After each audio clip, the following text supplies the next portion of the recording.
সংখ্যালঘু অধ্যুষিত অঞ্চলৰ ৰূপহী মহাবিদ্যালয়ত সৰস্বতী পূজা উদযাপন। আজি বিদ্যাৰ অধিষ্ঠাত্ৰী দেৱী আই সৰস্বতী পূজা। ৰাজ্যৰ আন প্ৰান্তৰ লগতে ৰূপহীহাটতো উদযাপন কৰা হৈছে সৰস্বতী পূজা। ৰূপহীহাটৰ আন শিক্ষা অনুষ্ঠানৰ সমান্তৰালকৈ ৰূপহী মহাবিদ্যালয়তো অতি উলহ মালহেৰে উদযাপন কৰিছে আই সৰস্বতী পূজা। দেৱী বন্ধনাৰে মুখৰিত হৈ পৰিছে ৰূপহী মহাবিদ্যালয়ৰ চৌদি। প্ৰতি বছৰে শিক্ষা প্ৰতিষ্ঠানখনত আয়োজন কৰি আহিছে আই সৰস্বতী পূজা। সৰস্বতী পূজাৰ লগত সংগতি ৰাখি ছাত্ৰ ছাত্ৰীসকলৰ মাজত সাংস্কৃতিক অনুষ্ঠানৰো আয়োজন কৰিছে মহাবিদ্যালয় কৰ্তৃপক্ষই। এই পূজা সন্দৰ্ভত অৰ্থনীতি বিভাগৰ অধ্যাপিকা সৃজনী হাজৰিকাই এইদৰে কয়। নমস্কাৰ, আজি সৰস্বতী পূজা, গতিকে পোনপ্ৰথমে মই সকলোকে সৰস্বতী পূজাৰ শুভেচ্ছা জ্ঞাপন কৰিলোঁ। আজি সৰস্বতী মাৰ ওচৰত আহিছোঁ তেখেতৰ আশীৰ্বাদ পাবৰ কাৰণে, আৰু আমাৰ মহাবিদ্যালয়ৰ ছাত্ৰ ছাত্ৰীসকলো আহিছে। আগৰ তুলনাত এইবাৰ ছাত্ৰ ছাত্ৰীৰ অকণমান পৰিমাণটো কম দেখিছোঁ।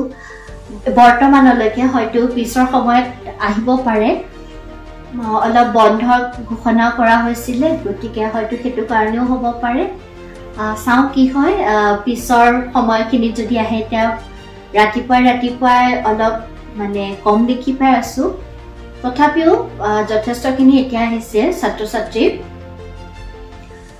সকলোৰে মায়ে সকলোকে আশীৰ্বাদ দিয়ক, সকলোৰে জীৱন ভাল হওক, সকলোৱে আগবাঢ়ি যাওক জীৱনত, বিদ্যাৰ ক্ষেত্ৰতে হওক বা জীৱনত আন যি শিক্ষা আছে সেই সকলো শিক্ষা লৈ পেলাই যাতে আগবাঢ়ি যাওঁ। সেয়ে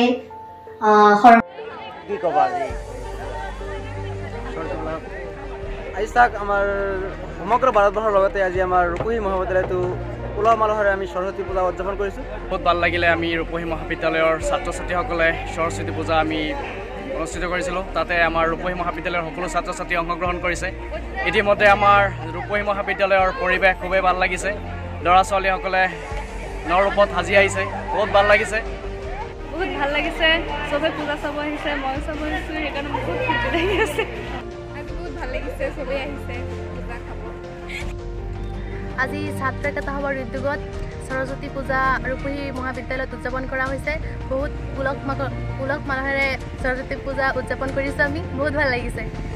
বহুতো ভাল লাগিছে। আজি সৰস্বতী পূজাখন ধুনীয়াকৈ হৈ গ'ল, আৰু আমাৰ ছাত্ৰ ছাত্ৰীসকলেও বহুত সহযোগিতা কৰিছে, ছাৰ বাইদেউসকলেও বহুত আনন্দ কৰিছে।